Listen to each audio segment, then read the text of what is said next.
அதிமுகவை சேர்ந்தவர்களுக்கும் மற்ற கட்சிக்காரர்களையும் பார்த்து கேட்கிறேன், இந்த தேர்தல் நியாயமா நடக்குதா? விக்கிரவாண்டியில் நடைபெறக்கூடிய இந்த தேர்தலுக்கான பரப்புரை உண்மையிலேயே நேர்மையாகவும் நியாயமாகவும் நடந்து கொண்டிருக்கா? அறிவார்ந்த சொந்தங்கள், நீங்கள் புரிந்து கொள்ளுங்க. நீங்க தொடர்ந்து பார்த்து கொண்டே இருக்கிறீங்க. மக்களை பார்த்து வாக்கு கேட்டு அதன் மூலமாக நலத்திட்டங்களை எல்லாம் சொல்லி நாங்க வந்தா என்ன செய்வோம் அப்படின்னு பேசக்கூடிய ஒரு சூழல்ல தானே தேர்தல் இருக்கணும். நாங்க யாரை பார்த்து பேசுறது? எங்க ஆட்கள் இருக்காங்க? வீடுகள்ல இருக்கீங்களா? வயல்வெளிகள்ல இருக்கீங்களா? கடைகள்ல இருக்கிறீங்களா? கடை தெருக்கள்ல இருக்கிறீங்களா? எங்கேயும் இல்ல. திமுக காரர்களின் பட்டியல போய்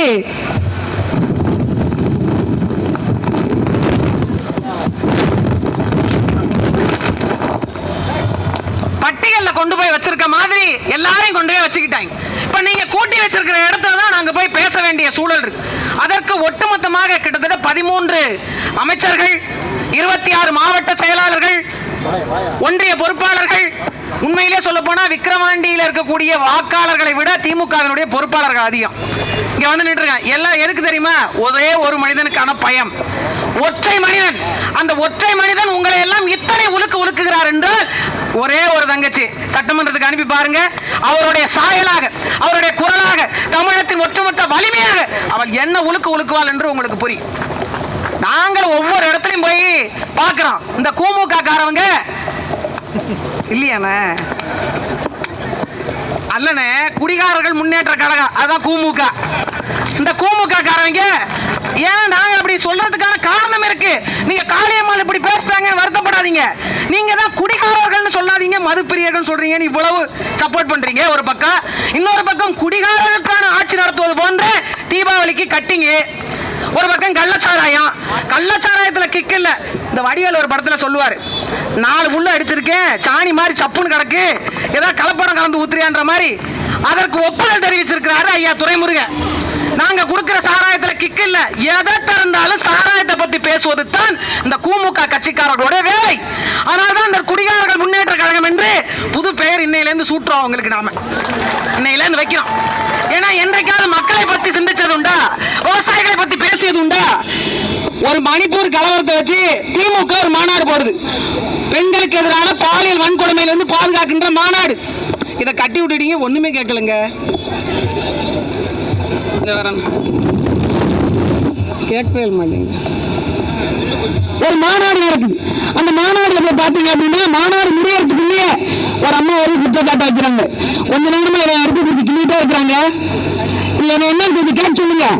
இவங்களெல்லாம் பக்கத்துல எப்படி இருக்கிறது? திராவிட முன்னேற்ற கழகம், இந்த கூமுக இருக்கு இல்லையா, இந்த கூமுகவினுடைய செயல்பாடு, பெண்களுக்கு இவர்கள் கொடுக்கிற மதிப்பு, மரியாதை. ஒரு இடத்துல பேச போறோம் அப்படின்னா பிராணி இல்லாத பேசு, உனக்கு தான் பேச ஆள் இல்லை. அதனால விடு, நீ தான் சிரிச்சு சிரிச்சு வந்தா சீனாட்டாலும் மேலையில பாட்டை போட்டு டான்ஸ் ஆட வைக்கிற குறிப்பா மாறிட்ட. கருத்தியல் இல்ல, வெறுமனே காசை வைத்துக் கொண்டு ஒரு அரசியல். இந்த அரசியலுக்கு வாக்கு செலுத்த மக்கள் தயாராயிட்டோம். அது உண்மையிலேயே இங்க இருக்கக்கூடிய பெண்களை நிலைமையை பார்த்தா வருத்தமில்லை. ஒரே ஒரு ஆள்கிட்ட எனக்கான வேலை கொடு, அரசியல் பங்கேற்பு கொடு, அதிகாரத்தை கொடு, மக்களுக்கான அடிப்படை வசதிகளை பூர்த்தி செய்து கொடு, எதுவும் கேட்கறது இல்லை. எதுவும் கேட்கறது இல்லை. ஒரு சாராய வியாபாரி கூட்டாங்க அப்படியே அணிவகுத்து பின்னாடியே போறது. எதுக்கு போறீங்க? எதுக்கு போறீங்க? வாழ விரோசூரியன்றீங்க. இந்த விரோசூரியன் உங்களை வாழ வச்சிருக்கீங்க. ஐயா ஸ்டாலின் குடும்பம் எங்க இருக்கு? உங்க குடும்பம் எங்க இருக்கு? எங்க இருக்கு? எவ்வளவு சிந்திச்சிருக்கோமா? பெண்களுக்கு எதிரான பாலியல் வன்கொடுமைகள் இந்த நாள்ல குறைஞ்சிருக்கா? குடியினால ஏற்பட்ட குடும்ப வன்முறைகள் குறைஞ்சிருக்கா? அடிப்படை வசதியான சாலை சரி செய்து போட்டு கொடுத்திருக்கா? குடிநீர் வந்திருக்கா? என்ன கிடைச்சிருக்கு நமக்கு? எதற்காக அவர்களுக்கு வாக்கு செலுத்தணும்? 3 ஆண்டு காலம் மரியாதைக்குரிய ஐயா புகழேந்தியவர்கள் விக்கிரவாண்டி முன்ன பாலாறும் தேவாரும் ஓட விட்டாரா? கடனில்லாத வாழ்க்கையை வாழ விட்டாரா? என்ன நடந்துருச்சு? என்ன மாற்றம் வந்துருச்சு? மீண்டும் 2 ஆண்டு காலம் இவங்களுக்கு வாக்கு. ஒரு நாள் சிந்திச்சு வாக்கு செலுத்துங்க. நாங்க என்ன கேட்கிறோம்னா, ஓட்டுக்கு பணம் தர மாட்டேன், உனக்கு வேலை செய்ய நான் தயாரா இருக்கேன். இவ்வளவுதான் நாங்க சொல்றோம். மக்கள் வரி பணம் மக்களுக்கே செலவு செய்யப்படுகிறோம். எங்களுக்கு தனித்தனியா வேண்டாங்க, மொத்தமா கொடுத்துருங்க. இந்த 10 நாள்ல வாங்கிடலான்னு பாக்குறீங்க. இந்த 10 நாள் கொடுக்கின்ற காசு உங்கள் பிள்ளைகளுடைய கல்வியை, தரத்தை மேம்படுத்திடுமா? மருத்துவத்தை மேம்படுத்திடுமா? எதை தந்துவிடும்? 4 தெருவுக்கு இருக்கிற டாஸ்மார்க்கை இன்னும் 5 தெருக்களாக கூட்டும். அதை தவிர இருக்கிற திட்டம் என்ன? பெண்களுக்கு 1000 ரூபாய். இந்த 1000 ரூபாய் ஒரு நாளைக்கு 33 ரூபாய் வருதுங்க. இந்த 33 ரூபாய் வச்சு ஐயா ஸ்டாலினுடைய மனைவி குடும்பம் நடத்துவாரா? இது சோசியல் செக்யூரிட்டி ஸ்கீம், சமூக மேம்பாட்டு திட்டம் என்று பேசுறாங்க. எது சமூக மேம்பாடு? என்ன போன்ற ஒரு சாமானிய குடும்பத்து பிள்ளை, ஒரு கரைகோடியில் பிறந்த பிள்ளை, அரசு அதிகாரமற்ற பிள்ளை, ஏழைகளாக கிடந்த பிள்ளை கொண்டு இந்த இடத்துல நிப்பாட்டி வச்சிருக்காங்க. அது சமூக நீதி, அது சோசியல் செக்யூரிட்டி, அது சமூக மேம்பாடு. இன்னைக்கும் இலங்கை கடற்படையால் கைது செய்யப்பட்டு 26 பேர் இப்ப 4 நாளைக்கு முன்னாடி சிறையில் அடைக்கப்பட்டிருக்காங்க. பேசுவதற்கு ஒரு நாள் பேசுவதற்கு நாம் நம்மளை கட்சி இந்த அண்ணன் சம்பந்தம் சீமானம் விட்டா ஒரு வருத்தம் தெரிவிச்சு ஒரு அறிக்கை விட்டார் ஐயா ஸ்டாலின். ஒரு அறிக்கை சிபிசிஎல் நிறுவனத்துக்கு எதிரான போராட்டம் நாம் தமிழர் கட்சி, பரந்தூர் விமான நிலையத்தில் நிலம் எடுக்கிறாங்க போராட்டம் நாம் தமிழர் கட்சி, நெய்வேலியில் நிலம் எடுக்கிறாங்க போராட்டம் நாம் தமிழர் கட்சி, கடைகளை அகற்றாங்க போராட்டம் நாம் தமிழர் கட்சி, கடற்கரை அலங்கரிக்கிறாங்க போராட்டம் நாம் தமிழர் கட்சி, மகளிருக்கு கொடுமை நாம் தமிழர் கட்சி, எல்லாத்திற்கும் நாம் தமிழர் கட்சி போராட அனுமதிக்குது. போராடாத ஒரு வாழ்க்கை தரங்க ஒரே ஒரு அரசியல் அதிகாரத்தை தாங்கன்னு கேட்கிறோம். இதை கொடுப்பதில் உங்களுக்கு என்ன பிரச்சனை? 1000 ரூபாய் 5 ரூபாய் ஓட்டு போட்டீங்க, என்ன மாறிடுச்சு வாழ்க்கை? 1000 ரூபாய் இருந்தா என்ன தங்கிடும்? 500 ரூபாய்க்கு ஒரு புடவை எடுக்கிறோம், 1000 ரூபாய்க்கு ஒரு புடவை எடுக்கிறோம், ஒரு தடவை துவைச்சா சாயம் போயிடும். அவ்வளவுதானே 5 ஆண்டு கால வாழ்க்கை? அவ்வளவுதானே அரசியல் அதிகாரம்? அவ்வளவுதானே உங்களுக்கான பங்கேற்பு? நீங்க யாரென்றாலும் புரிந்து கொள்ளுங்க. நீங்க பேசுறீங்க இந்த பகுதியில் சாதி உணர்வுகள் அதிகம். ஒரு விபத்து ஏற்பட்டு ஒரு மருத்துவமனைக்கு போறீங்க, நான் படையாட்சி எனக்கு படையாட்சி அர்த்தம் தான் வேணும் கேட்டுருந்தாங்க. அதுதான் அவசரம் வந்துட்டா மட்டும் எந்த ரத்தமா இருந்தாலும் புரியுங்க.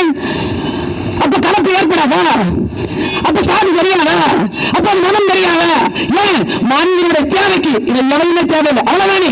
அதைத்தான் நாங்க சொல்றோம், அரசு என்பது மனிதனுடைய தேவை. அதனாலதான் சாதியை கடந்து வாங்க, தமிழராக ஒரு படை இங்க நில்லுங்க என்று பேசுறோம். சின்ன சின்ன பிள்ளைகளுக்கு எல்லாம் ஒரு டீஷர்ட்டை மாட்டிக்கிறாங்க, நான் அவன் வரேன், நீ இவன் வரேன். நீ தமிழனுக்கு வெளியனா இருந்தது, நீ தமிழனா இருந்தது. வரும்போது பாக்குற ஒரு வண்டியில சிஎஸ்கே இருக்கு, சிஎஸ்கே வரியன் எதில் எதிர்கொண்டு நிற்கணும். உன் தினம் அழிக்கிறது, உன் மொழி அழிக்கிறது, உன் அரசியல் அதிகாரம் பறிவாகிறது. நீங்க என்ன சாதி பார்த்து ஓட்டு போடுறீங்களா? நான் பறையருக்கு ஓட்டு போட மாட்டேன், வன்னியருக்கு ஓட்டு போட மாட்டேன், பறையர் நான் செட்டியாருக்கு ஓட்டு போட மாட்டேன். மோடியார் யாரு நினைச்சு ஐயா ஸ்டாலின் ஓட்டு போடுங்க? யாரு நினைச்சு ஓட்டு போடுங்க? நான் எந்த ஆளுகளுக்கு மட்டும்தான் ஓட்டு போடுறேன், எந்த ஆளுகளாவது அது முதலமைச்சர் இருக்கிறதா உச்சபட்ச பதவி தமிழ்நாட்டில் எப்படி கொடுத்தீங்க? உங்கள் சாதிக்காரங்க கொடுத்தீங்களா? உங்கள் மதத்துக்காரங்க கொடுத்தீங்களா? 2ஆம் வேலை நாட்டை கொடுத்துட்டு இந்த வீட்டு பிள்ளைகள் பொருளை வச்சு கத்த வச்சுருங்க. இதுதான் உங்களுடைய அரசியல் அதிகாரமா? உங்களுடைய பங்கேற்பா? நாங்கள் இங்க பேசுவதை எதிர்க்காதீங்கன்னா உங்களுக்கும் சேர்த்துமான அரசியல், நீங்கள் இழந்த அரசியலை மீட்டு தருவதற்கான பிள்ளையாதான் இந்த இடத்துல நிற்கிறோம். கொஞ்சம் முட்டு நோக்குங்க, கவனிங்க எங்களை. நாங்க என்ன பேசுற மாதிரி பாருங்க. ஆனா உன கள்ளவண்டி அடிக்க வரீங்க, சேரத்துக்கு அடிக்க வரீங்க, சுகர் பேஷண்ட் வந்து பிபி பேஷண்ட் வந்து நீங்களே இதெல்லாம் பண்ணீங்கன்னா நாங்க பிரபாகரன் பிள்ளைங்க. பச்சை மட்டையினுடைய திறக்க மன்னன் சீமானியுடைய தம்பி தங்கச்சிகள் இந்த நாட்டுக்கு வர்றீங்க, பசுக்கு நாங்க தள்ளி விட்டு கீழே விட்டு வயசு அடிச்சுன்ற பேர் எங்களுக்கா? ஏன் இந்த வேலை?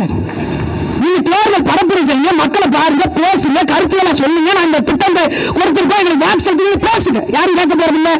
கூட்டி கொண்டு அரைச்சு வச்சுக்கீங்க. கேட்டா ஈரோடு ஃபார்முலா, ஈரோடு கொண்டு போய் இப்படி விக்கிரவாண்டி ஃபார்முலா, விக்கிற வண்டி விக்கிற வண்டி வச்சிருக்கோம். உண்மையே வண்டி கட்டி போய் வித்து வாங்கி போன அப்படிதான் சாரசாரியா மரியாதைக்கு அந்த துறைமுறையில் சொன்ன மாதிரி எல்லாம் இன்னொரு காரு, ஃபார்ச்சுனர் கார். நம்ம தீன ஒரு கார் வாங்கினா கூட பெருமந்தா பார்க்கிறோம், பெருமந்தா பார்க்கிறோம்.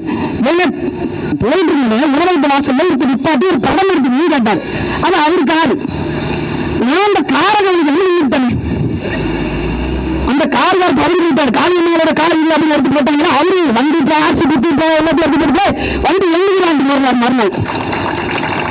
வண்டி யாரும் தெரியல, இன்னொரு யாரும் தெரியல, இன்னொரு யாரும் தெரியல, வண்டி தெரியல. அதனால ஆட்சி அதிகாரம். நான் என்ன பண்ண மறுநாள் போய் ட்ரெயின் நின்று போட்டேன். வண்டியை பாருங்க நம்மளும் சொல்லிட்டு போங்க.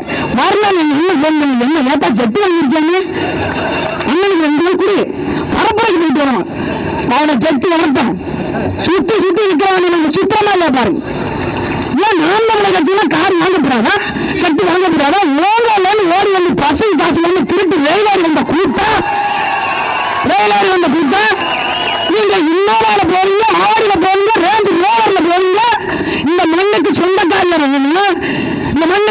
மாதிரி வர்த்தகத்தை உலகத்துக்கு கடத்திய கண்ணகின் வாரிசுனா நான் போகிறதா இந்த நிலப்பரப்பு முழுமைக்கு நான்கு தமிழகத்தின் பெருங்கிட்டத்தின் வாரிசு என் ரோட்ட முன்னகிரிக்கு போறதுக்கு போயிட்டான். இவங்க கார்ல போன போறாங்க, நாங்க நடந்தே போகணுமா. ஒரு சோழனா போய் இருக்காங்க ஆர்டர் போட்டிருக்கேன். இல்ல தமிழ் தேசியவாதி சோழனை மாட்டிட்டு போகணும்ல, ஷூ போடக்கூடாது, செருப்பு போடக்கூடாது, காலில் ஒரு கட்டை நிறுத்திக்கிட்டு அது வேணுமா. பஞ்சம் மலைக்கு வந்த நீங்கள் இந்த நல்ல வாழ்வீங்க, உங்களுக்கு நிலத்தை கொடுத்து அதிகாரத்தை கொடுத்து ஆட்சியை கொடுத்து எல்லாத்தையும் கொடுத்துட்டு நாங்கள் ஏழைகளாக திரியணும் எடுத்துதான் போறீங்க. சொந்தக்காரா இல்லையா 10 நாள் போறீங்களா, அடுத்தவங்க ஏங்க அவன் எங்களை கேஸ் போடுவான். அது ஒருத்தர் எழுதுறாரு, சக்தி சாலாவின் இந்த காலையில் நடக்கும் மாதம் பேருக்கு 2 கோடி ரூபாய் வருமானம் வருது. அவன் அவ்வளோதான் இருக்கும் 2 கோடி ரூபாய். ஏதாச்சும் ஒரு கோடியை குடிங்கப்பா, தெரு கோடி நிற்கிறேன், ஏதாச்சும் ஒரு கோடியை குடிங்க. விமர்சனங்கள் அள்ளி வீசுறீங்க, ஆனாலும் நாங்கள் மக்கள் களத்தில் நிற்கிறோம். என்ன காரணம் தெரியுமா? எங்கள் மக்கள் நாங்கள் மட்டும்தான் இந்த நிலத்தை காப்பாற்ற முடியும். 1000 ஆண்டுகளுக்கு பிறகு தமிழனுடைய வரலாற்றை தடுத்துவிட முடியும், மறைத்துவிட முடியும் என்று கங்கணம் கட்டிக்கொண்டு தெரிந்த ஆரியர்களுக்கும் திராவிடர்களுக்கும் மிகப்பெரிய புலியின் சொப்பனமாக அதே புலிக்கொடியை 1000 ஆண்டுகளுக்கு பிறகு இதே மண்ணில் ஒருவன் பறக்கவிட்டிருக்கிறான் என்றால் தமிழனுடைய அறம் வாழ்வான் வாழும். அந்த தமிழனுடைய அறத்தை தமிழ்நாட்டு ஆட்சி அதிகாரத்தில் பார்க்க வேண்டும் என்றால் இந்த அண்ணன் செந்தமிழன் சீமான் அதிகாரத்தில் அமர வேண்டும். அதனுடைய சார்பிலாக, அதனுடைய மாடலாக, ட்ரெய்லராக என் தங்கச்சி அபிநயாவுக்கு மைக்கு சின்னத்தில் வாட்ஸ்அப்பில் வாக்கு பெட்டியில 2வது இடத்துல இருக்கு, ரெட்டல் அடிக்கல. அதனால ரெட்டையில இருக்கக்கூடிய 2வது புத்தகம் ஒரு அழுத்துக்குவாங்க. வேலை செய்தாங்க பாருங்களேன், தேர்தல் ஏதாச்சும் பண்ணி வச்சிருக்கேன். இந்த மைக்கு வந்து இவ்வளவு வேலை செய்தா அப்படி டச் பண்ணிருக்காங்க. இது நமக்குதான் நம்ம பேசுறது கேட்கணும் பாருங்களேன். உங்க குரல் கட்டாயம் தமிழ்நாட்டு சட்டமன்றத்தில் அபிநயா வழியாக கேட்கும். நன்றி, வணக்கம். நாம் தமிழர். ஆனால் மைக் டெஸ்ட் மைக். அடுத்ததாக சோழன் மு. கலைஞர்.